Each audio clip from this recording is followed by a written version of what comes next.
What's up, Fight Freaks? It's the Combat Remix, and I'm going to be reviewing random MMA facts. But first, let's mention our non-sponsor. This video's non-sponsor is Fleckus Talks the Podcast, ranked the best new podcast of all time. Fleckus, RRB, when I get some merch, I'll be sending it to your P.O. Box. This concludes our housekeeping, so let's get to it.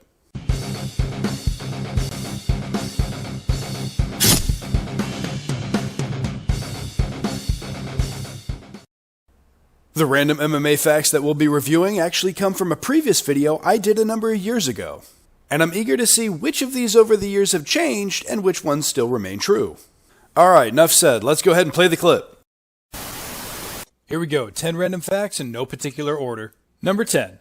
If you're thinking of the fighters that have the most submissions in the UFC, I'm sure some names come to mind like Charles Oliveira, Damian Maia, Nate Diaz, Rousimar Palhares, Frank Mir, Joe Lozon, etc. But there's one particular name on that top 10 list that may surprise you, and it's UFC veteran and former professional boxer Chris Lytle. Now, he may have barely squeezed in this top 10 list, but it's even more impressive considering he's been retired for nearly 10 years, and he's still on the list. Now, as impressive a feat that was, that's actually no longer the case. Chris Lytle has been bumped out of the top 10. And crazy enough, he was actually getting bumped off this list roughly 8 months after this video clip was originally posted. But to his credit, he still ranks third amongst the most submission attempts of all time, only behind Jim Miller and Charles Oliveira. Number 9. It's probably considered common knowledge to know that the most popular submission in the UFC is the rear naked choke. And most could probably guess that the second and third most common submissions are the guillotine and the armbar. But a fun fact about this is that a rear naked choke finish is more common than both the guillotine and the armbar combined. And while it varies year to year, it consistently makes it more than half of all the submissions in the UFC. Okay, where to begin? We got a bit to say about this one. So the fact of rear naked chokes making up half of all submissions was never done year by year. I meant as a totality, like since the beginning of the UFC. And yeah, that's a lot of submissions I had to account for. That was a lot of research. So I'm definitely not going back and doing every single year right now, year to year. But I did go back into the last 3 years, 2021, 22, and 23. So for 2021, the rear naked choke did make up roughly 50% of all submissions in the UFC that year, precisely 49.3%. And then there's been a bit of a decline over the last 2 years. For 2022, we have 40.5%, and for 2023, we have 36.6%. Without going into every single year the UFC has existed, I'm fairly confident the rear naked choke has always been the number one submission, but I can verify that that is the case for the last 3 years. Furthermore, it totals more than the number 2 and number 3 most common submissions combined. And about that, when I mentioned the guillotine and the armbar being the number 2 and number 3 most common submissions of all time, that was for the history of the UFC, not year by year. So again, going back over the last 3 years, it gets a bit messy.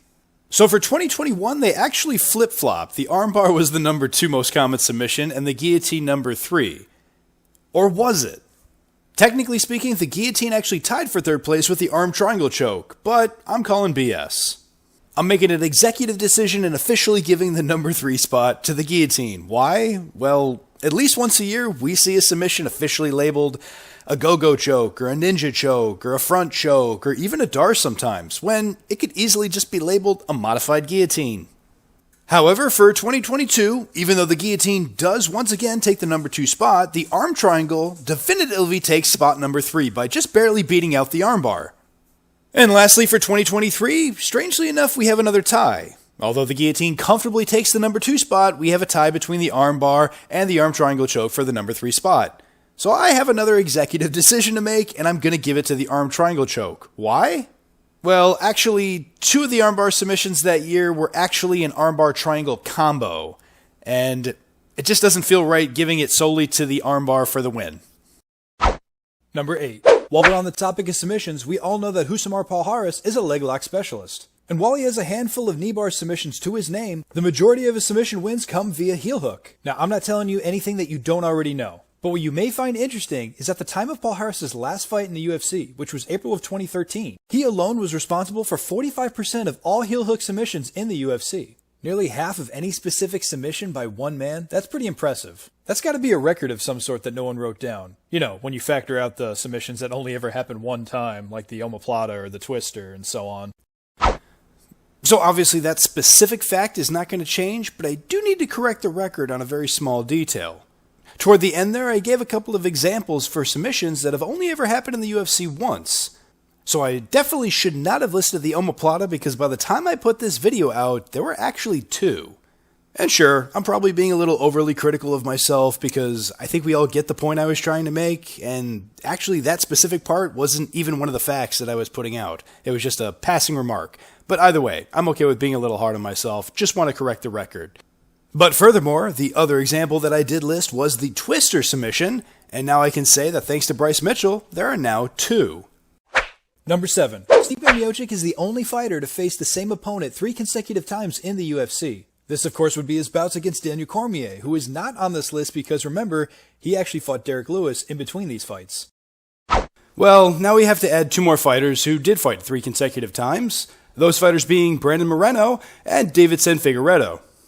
And oddly enough, these men are not tied for the record because that solely goes to Davidson Figueiredo for fighting Brandon Moreno 4 times in a row. And Moreno is not a dual holder of this record because in between the 3rd and 4th bouts, he actually fought Kai Kara-France.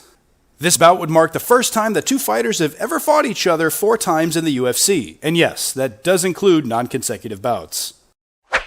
Number 6. In the history of the UFC, it takes an average of 11.5 years to break the fastest knockout record. And since Masvidal set the new record at 5 seconds, I'm pretty sure that average is going to go up. You know, assuming the record is ever broken again. Alright, I think I'm just going to leave this one as is because Masvidal still holds the record. Although I do want to point out one asterisk. I do not believe that I averaged out Dwayne Ludwig's technical record in this because that was retroactive and it's still disputed officially, so I don't even think I took that one into consideration, to be honest. Number 5. There have been a total of 21 fights that saw a winner from The Ultimate Fighter square off with another season's tough winner. And as of June of 2014, the winner of the earlier tough season would emerge victorious 82% of the time. Well, at least it would have been 82% had Norman Park not been deducted 1 point in his fight against Leonardo Santos, which ultimately made the fight result in a draw. But since April of 2014 to the very last tough winner versus tough winner bout in July of 2019, the vast majority of the winners were from the latter tough season, ultimately shrinking that 82% discrepancy down to 52%. And it makes sense when you think about it, considering the guys from the earlier tough seasons are starting to kind of get up there in age. Number 4. There's actually been a number of tough winners that have been in more than one bout with another season's tough winner. But there's only 2 tough winners that have actually been in 3 of these bouts. Those 2 fighters being Diego Sanchez and Joe Stevenson. In fact, these 2 fighters fought each other, which would see Diego Sanchez get the victory. So at this time, we have 2 additional tough winner versus tough winner bouts. Those being Robert Whittaker defeating Kelvin Gastelum and Nate Diaz defeating Tony Ferguson. Both the victors in those bouts were from the earlier tough season, which goes against the trend that we previously alluded to. So the addition of 2 fights obviously won't change the numbers too much, but now the overall percentage of victories for tough winners from the earlier season over tough winners from the later season raises from 52% to 56.5%. But furthermore, we can now add Nate Diaz and Kelvin Gastelum to the list of fighters who have fought in more than one tough fighter versus tough fighter bout. And Robert Whittaker is the 3rd man to have been in 3 of these bouts. Number 3. Statistically, most fights are finished in the very first round, and the odds of a fight being finished decline with each passing round. However, in recent years, with the increase of 5-round fights, statistically it's more common for a fight to be finished in the 4th round than it is the 3rd. Though both rounds are statistically more probable of seeing a finish than the 5th round. So yes, the longer a fight goes, the more probable it is that it will go see the judges' scorecards. Now, as far as the whole 4th round being more probable finish than the 3rd round, that one I totally forgot about. I haven't fact-checked it. I might have to get back to you on that one. I just don't have the date on that right now.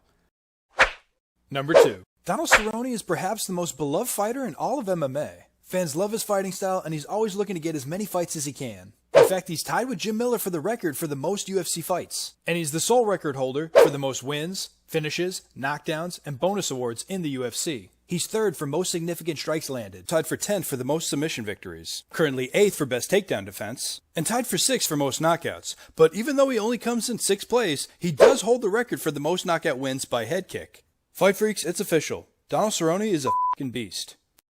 Okay, that was a lot, and we have quite a few updates to get to. In most of these, Cerrone just dropped down a few spots, but there are a couple of lists he's no longer on. Starting with the most submissions, he got bumped off of that list the same time as the previously mentioned Chris Lytle. He's also been bumped off the list for the best takedown defense, but I definitely wasn't planning on going into those statistics. However, Cerrone is ranked 7th for most significant strikes landed in the UFC, as well as tied for 7th for most knockout victories. Ranked number 3rd for the total amount of fights, wins, and finishes. Ranked number 2 for most bonus awards. And he still holds the record for the most knockdowns and head kick knockouts. Now, as impressive as that all is, keep in mind that Cerrone's been retired for 2 years now, and this is actually him dropping down in the rankings. As recently as 1 year before his retirement, he was the record holder for most of the aforementioned categories. Number 1. You think we're done talking about Donald Cerrone? Then you're dead wrong. We already mentioned that Cerrone holds the record for the most bonus awards. But fun fact, had the UFC delayed replacing submission and knockout of the night with performance of the night for only 2 months, well then Cerrone would have become the first fighter to win 3 bonus awards in all 3 categories. And while you may think this is pure speculation, I assure you it's not. Just 2 months after the bonus change, Cerrone would be the only fighter to win via submission when he defeated Edson Barboza. So there was no way he wasn't going to get the submission of the night. I consider this the ultimate hidden gem of all random MMA facts. I'm pretty sure that no one's ever pointed this out except for me. Because that's what Remix does, Fight Freaks. I like to give you those hidden gems. And I'm not one to toot my own horn, so I'm just going to go ahead and let my good buddy Joe Rogan say the rest. You better. Subscribe to my good buddy Remix at MMA Fix. Dude is super creative and probably funnier than me.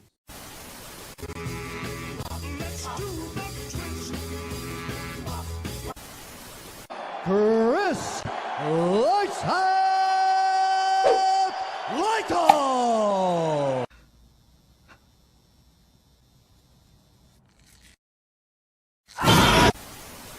And then the people that came and traveled all the way to watch me fight in person, I wanted to make sure that I was with them. So that kind of, I haven't really got to reach out and tell the world really how I'm thinking, how I'm processing this. Ma'am, this is a Wendy's.